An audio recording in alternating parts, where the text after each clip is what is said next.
Assalamu alaikum, my dear students. I hope all of you will be in the best state of your health. Today, the topic which we will be discussing is measurement of charge to mass ratio and charge of electron.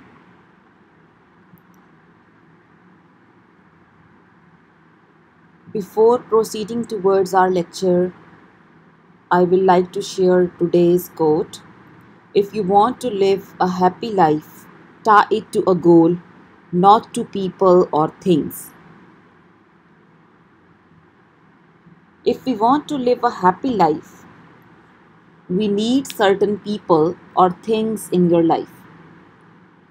So the happiness related to things and people is temporary. But if we tie the happiness with our goals, it would be great, and once we reach the goals, our happiness would know no bounds and we will feel self-satisfied.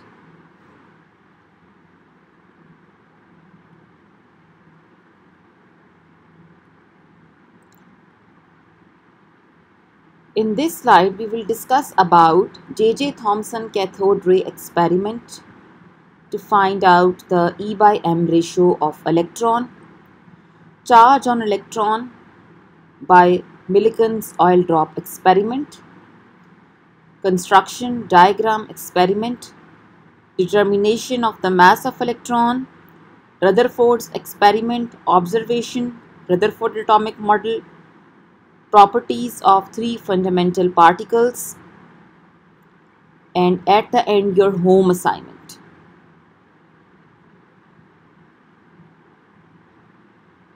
J.J. Thomson cathode ray experiment. J.J. Thomson subjected the beam of cathode rays to see the effects of electric and magnetic field. In the beginning, in the absence of any electric and magnetic field, the electrons from cathode rays struck the fluorescent screen at B. Under the effect of electric field at point A, they strike at point C under the influence of magnetic field only. Girls, ये cathode ray experiment ही है, उसी के अंदर हमने ये amendment की है कि आपने कैथोड रेज की बीम के ऊपर इलेक्ट्रिक और मैग्नेटिक फील्ड का इफेक्ट देखना है। ये कैथोड रेज बिल्कुल स्ट्रेट लाइन में ट्रेवल कर रही हैं। जब आप इसको पास ऑन करेंगे, ये देखें, ये इलेक्ट्रिक फील्ड है और ये एक यू शेप मैग्नेटिक फील्ड के लिए लगा हुआ है। जब आपने कोई भी इन दोनों में से फील्ड ऑन नहीं की हुई थी, in the absence of any field, ये बिल्कुल स्ट्रेट मूव करेंगी लाइक दिस, यानी इधर जाके ये फ्लोरेसेंट स्क्रीन लगी हुई है, यहाँ पर जाके ये अपना इंप्रेशन क्रिएट करेंगे। इस पॉइंट को आप बी लेबल कर देंगे। जब आप इलेक्ट्रिक फील्ड देंगे और मैग्नेटिक फील्ड ऑफ रखेंगे, सिर्फ in the presence of electric field only, the cathode rays will strike at the point A. This is the point A, this is the point B, and this is the point C. ये order wise इस तरह ऊपर से A, B and C इसको label कर लेंगे आप। In the absence of any field, the cathode rays will strike at point B. In the presence of electric field only, they will strike at point A, and in the presence of magnetic field, they will strike at point C.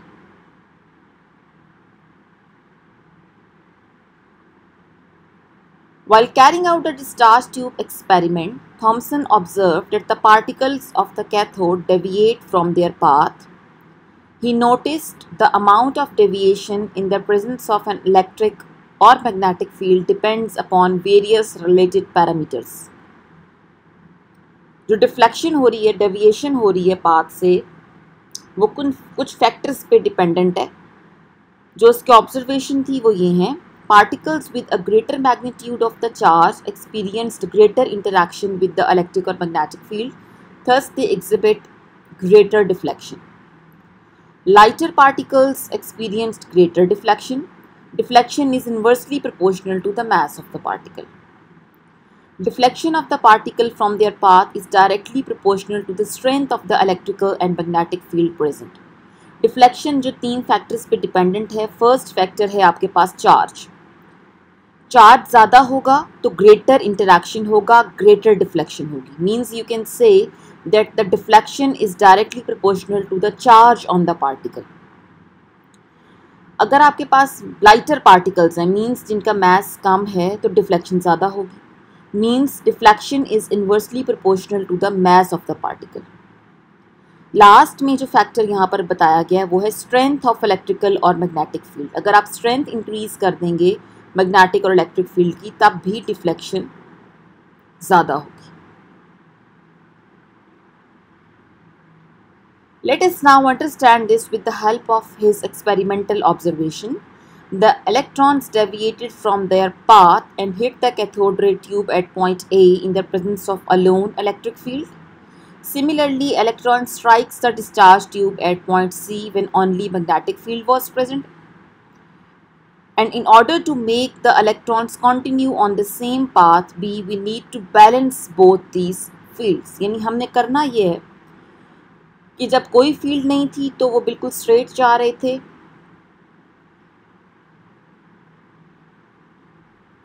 ये देखिए, जब कोई field नहीं थी तो वो बिल्कुल straight जा रहे थे यहाँ पर पॉइंट बी पे.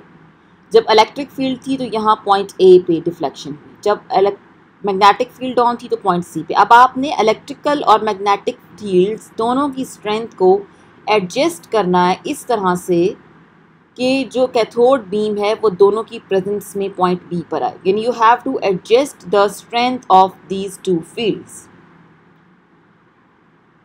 तो बाय कंपेयरिंग द स्ट्रेंथ जो आप चेंज करेंगे, we will be able to find out the E/m ratio of the electron. यानी आपने जो रिफ्लेक्शन ऑफ इलेक्ट्रॉन नोट की, Thomson calculated the value of the charge to mass ratio of the electron. The electric and magnetic fields were adjusted in such a way that the electron strikes at point B. In this way, by comparing the strength of the two fields, he determined the E/m value of an electron, which is 1.7588 into 10 raised to the power 11 coulombs per kg. What does this mean? This means that 1 kg of electrons will be having charge 1.7588 multiplied by 10 raised to the power 11 coulombs. This is the charge on 1 kg of electrons.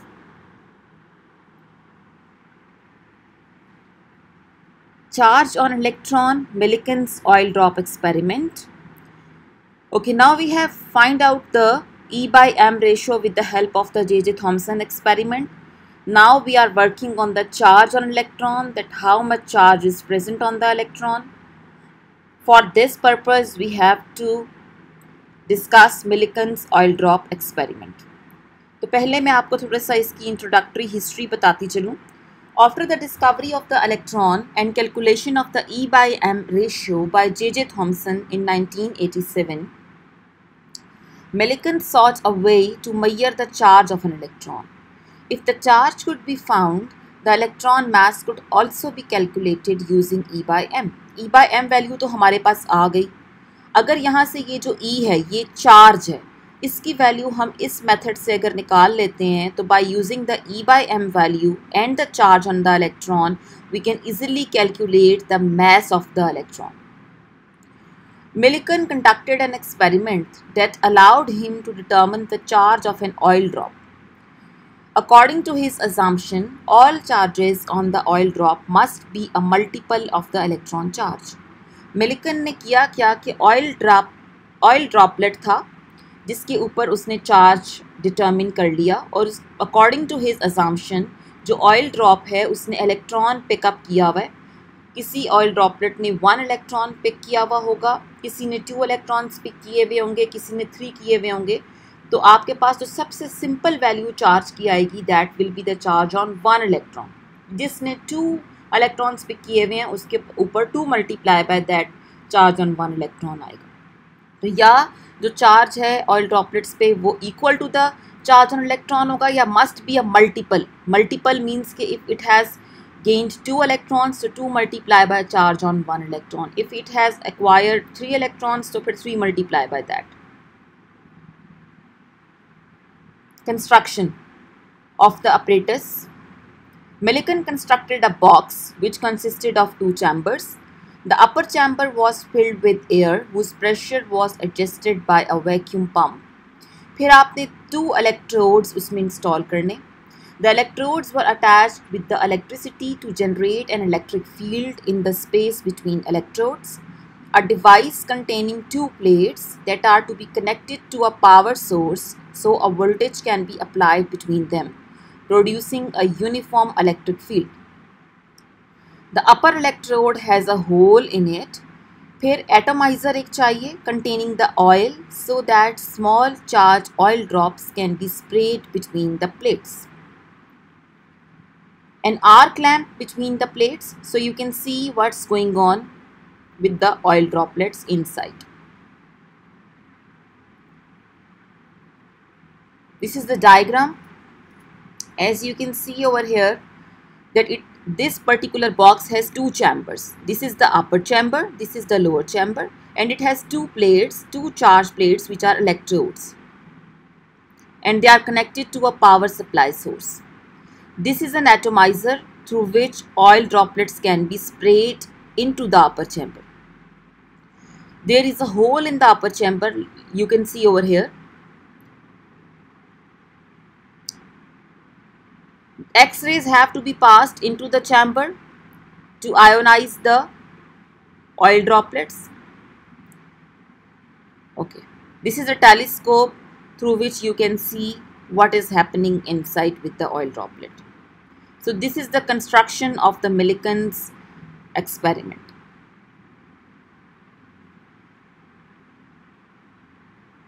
अब working इसकी कैसे होगी, मैंने आपको experiment की अंदर जो operators use हो रहा है उसकी मैंने आपको डिटेल डिस्क्रिप्शन दे दी है कि there are 2 chambers. The upper chamber is a hole. You have to spray the oil droplets with the help of an atomizer. There is an arc lamp, source of light, through which we can see what is going on with the oil droplets. We can view it with the help of microscope or telescope as well. The 2 electrodes, they are connected to with the power supply source. Now let's discuss what is happening. जब आपने oil droplets का spray कर दिया है into the upper chamber, few droplets enter the hole, यहाँ से नीचे आएंगे, फिर आप उसके बाद इस होल को क्लोज कर देंगे. The droplets fail under the force of gravity. जो ड्रॉपलेट्स नीचे मूव कर रहे हैं उनके ऊपर कौन सी फोर्स है? Force of gravity. The velocity v1 of the droplet was determined depending upon its weight. v1 is directly proportional to mg. This is the gravitational force. This is the weight of that droplet, where m is the mass of the particle and g is the acceleration due to gravity.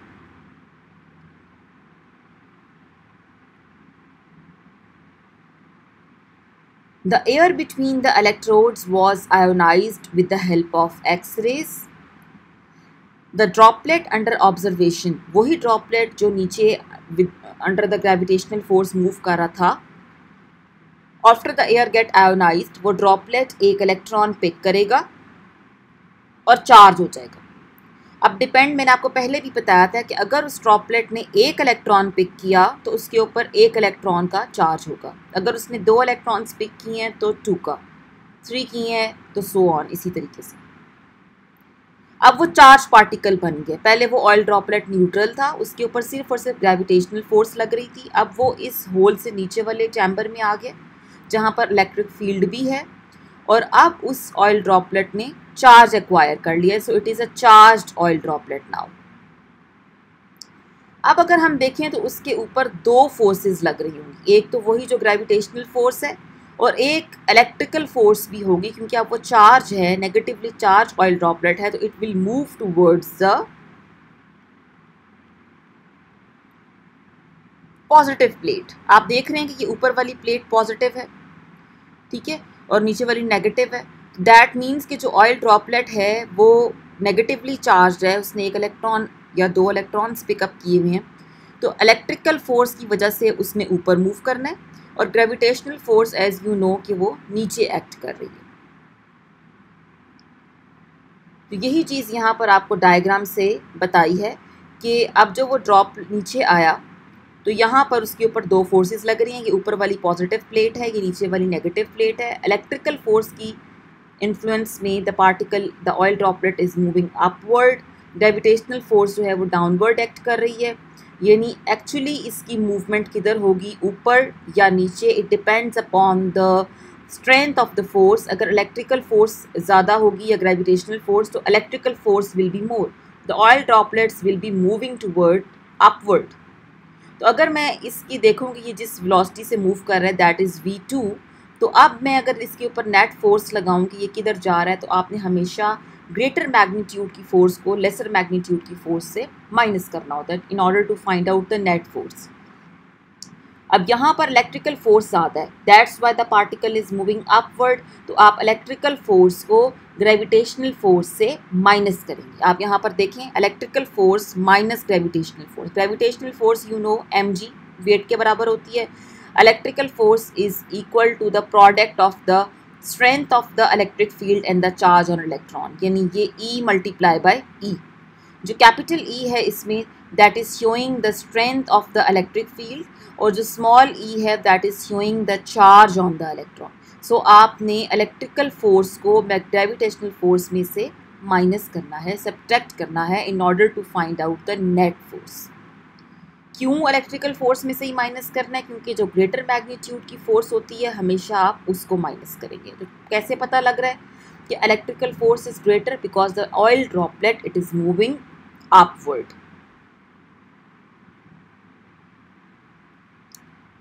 Now we will divide these two equations. पहली वाली equation जो v1 is directly proportional to mg और v2 वाली equation जो मैंने बताई है e minus mg, तो आप इन दोनों की रेशियो लेंगे तो हमारे पास ये रिलेशन आ जाएगा।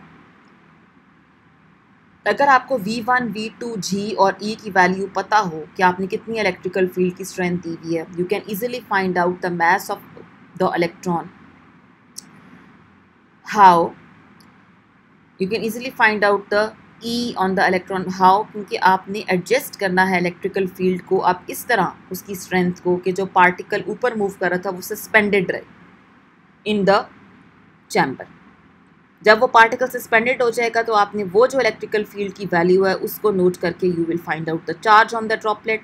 एंड सबसे कम चार्ज जो एक ऑयल ड्रॉपलेट पे होगा that is the charge on one electron, क्योंकि उसने एक इलेक्ट्रॉन मिनिमम अक्वायर किया हुआ होगा तो उसके ऊपर चार्ज की वैल्यू आ रही है 1.602 into 10⁻⁻19 coulomb. This is the charge on one electron.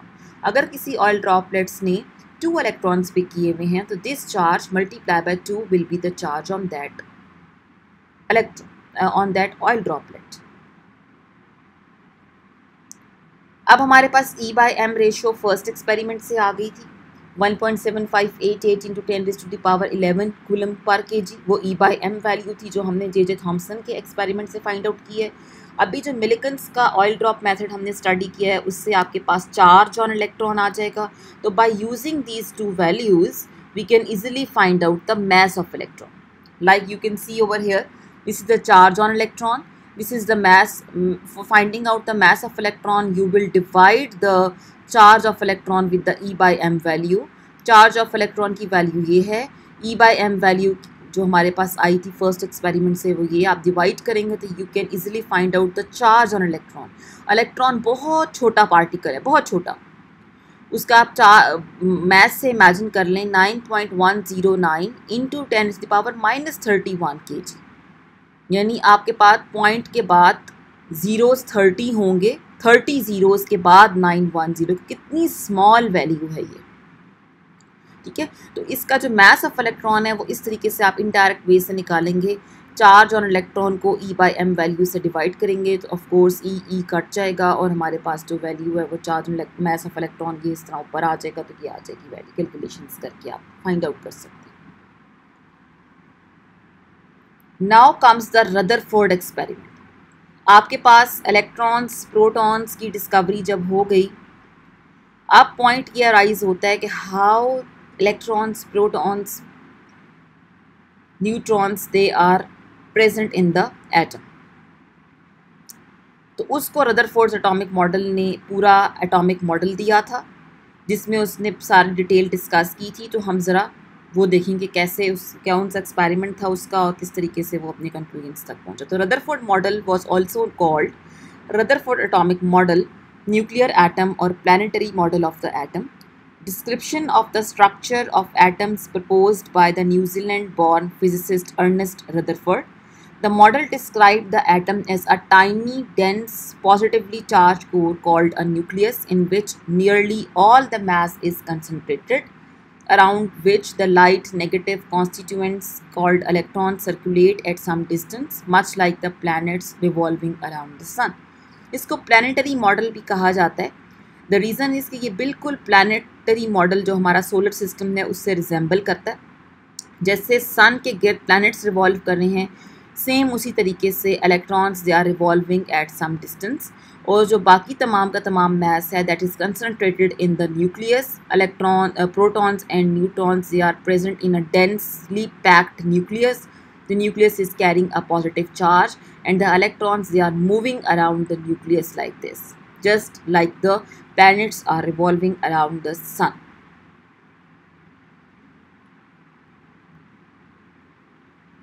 The experiment which was conducted in 1910 was the bombardment of alpha particles from a radioactive element, radium or polonium, on a thin metallic foil. यहाँ पर जो metallic foil हमने use की थी that was gold foil. ये देखें ये gold foil है।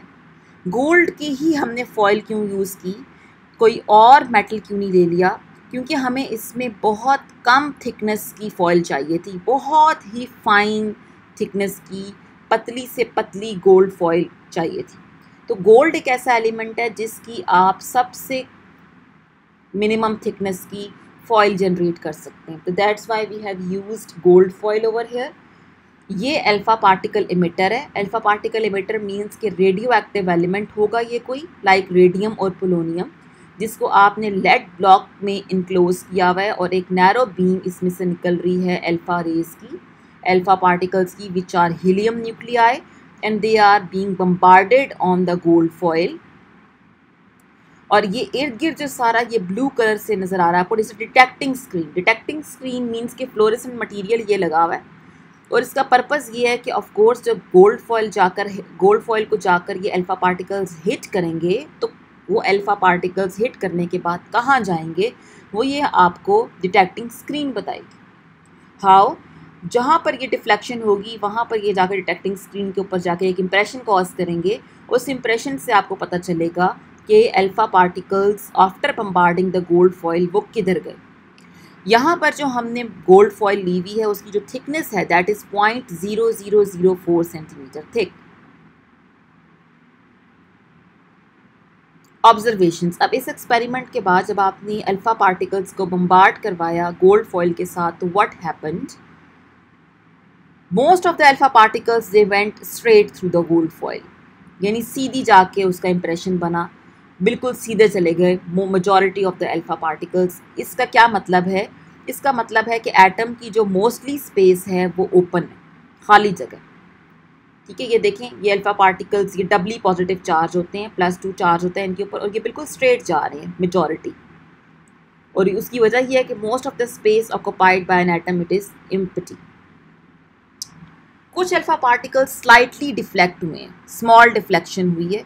और उसकी रीज़न क्या थी कि यहाँ पर बाद में जब पता चला कि यहाँ न्यूक्लियस मौजूद है उसके वो भी पॉजिटिवली चार्ज होगा क्योंकि उसमें प्रोटॉन्स होंगे। तो जब ये कोई भी अल्फा पार्टिकल उसके बहुत करीब से गुजरेगा न्यूक्लियस के तो due to repulsion between the positively charged nucleus and the alpha particle ये स्मॉल डिफ्लेक्शन हुई है। कुछ ऐसे भी हैं जो लार्ज डिफ्लेक्शन शो कर रहे हैं लार्ज एंगल्स पे, उसको हम देखते हैं। Other alpha particles were scattered at large angles while a very few even bounced back towards the source. कुछ ऐसे भी हैं जो बिल्कुल 180 डिग्रीज पर वापस बाउंस बैक हो रहे हैं। उसने ये कंक्लूड किया कि जितना भी एटम का मैस है वो एक कंसंट्रेट हुआ है एक पार्ट में जिसको आप न्यूक्लियस कहते हैं, और majority of the mass of the atom it is concentrated, it is present in the nucleus, और इसके अंदर तमाम न्यूट्रॉन्स और प्रोटॉन्स वो इकट्ठे कन्फाइंड हुए हैं। तो जब आपका हेड ऑन कोलिजन होगा किसी भी अल्फा पार्टिकल का स्ट्रेट हेड ऑन कोलिजन होगा इस न्यूक्लियस के साथ, तो ये बिल्कुल बाउंस बैक होके वापस आएगा, ठीक है। और जो खाली जगह में से अल्फा पार्टिकल्स गुजरेंगे वो स्ट्रेट जाएंगे। इसके अलावा जो लार्ज एंगल्स पर डिफ्लेक्ट हो रहे हैं वो भी रिपल्शंस की वजह से ही हो रही हैं।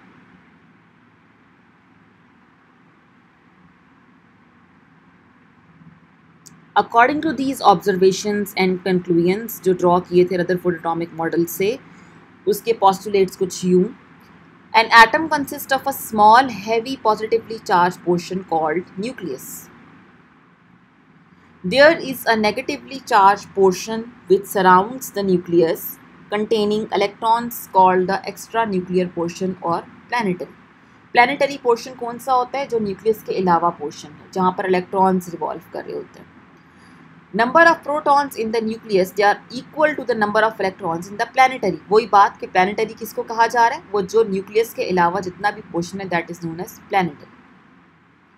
The electrons revolve around the nucleus. The centripetal force is equal to the electrostatic force। Centripetal force is the force which is acquired by a body to move in a circular path। यानी ये जो force है ये किसी भी body को circular path पे move करवाने में help करती है। दूसरी electrostatic force है which is the force which is present between the charged bodies। आपको पता है कि electron revolve कर रहा है nucleus के गिर्द, तो of course electron is carrying a negative charge, nucleus is carrying a positive charge। तो मूवमेंट जो उसकी हो रही है न्यूक्लियस के अराउंड उसमें दो फोर्सेस इन्वॉल्व हैं। एक centripetal force which is helping that electron to move in a circular path, एक इलेक्ट्रोस्टैटिक फोर्स है जो कि चार्ज ऑपोजिटली चार्ज होने की वजह से उसको हेल्प कर रही है मूव करने में। तो ये दोनों फोर्सेस इक्वल होती हैं, दैट्स वाई इलेक्ट्रॉन मूव करता रहता है, ठीक है। अगर इलेक्ट्रोस्टैटिक फोर्स की जो स्ट्रेंथ है वो सेंट्रीपिटल फोर्स से ज़्यादा होती तो फिर क्या होता कि वो इलेक्ट्रॉन जाके न्यूक्लियस में गिर जाता और स्ट्रक्चर कोलैप्स हो जाता। तो they both are balancing each other, that's why the electron is compelled to move in a circular path. Only a very small volume is occupied by the nucleus. यानी majority space जो atom की है वो empty है, बहुत small portion है जिसको nucleus ने कवर किया हुआ।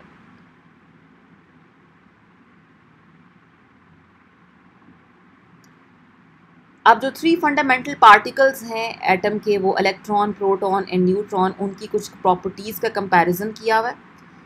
ये इनका सिंबल है, ये इनके मैसेस इन केजीज हैं, ये इनका रिलेटिव मैस है। रिलेटिव मैस का मतलब है कि प्रोटॉन का मैस 1 AMU कह लें, न्यूट्रॉन का 1, और इलेक्ट्रॉन को अगर मैं कंपेयर करूँ प्रोटॉन और न्यूट्रॉन से तो प्रोटॉन और न्यूट्रॉन से भी मैनी टाइम्स छोटा है ये। इसका मैस देखें 0.00055। ये रिलेटिव मैस है। रिलेटिव चार्ज अगर मैं सिर्फ बात करूं, एग्जैक्ट चार्जेस की वैल्यू ना बताऊं, तो ये +1 इज़ ऑन प्रोटॉन, न्यूट्रॉन पर 0 है, इलेक्ट्रॉन पर -1 है। Neutron carry 0 charge. अगर एक्चुअल चार्ज की बात करूं तो आपको मैंने वैल्यू बताई हुई है। चार्ज ऑन इलेक्ट्रॉन जो हमने फाइंड आउट किया था 1.6022 × 10⁻⁻19 कूलम, वही वाली प्रोटॉन पर होगी विद द पॉजिटिव चार्ज, और न्यूट्रॉन के ऊपर no charge। That's all for today. Now this is your home assignment. Question number 1. How much heavier is the hydrogen atom as compared to an electron? This is the solved example in your book. ठीक है, वहाँ से आप consult कर लीजिएगा। Explain postulates of Rutherford atomic model. Explain the overview of the apparatus of Millikan's oil drop experiment with diagram। यानी आपने construction explain करनी है Millikan's oil drop experiment की। I hope all of you have understood the lecture well. That's all for today. Thank you. Stay home. Stay safe.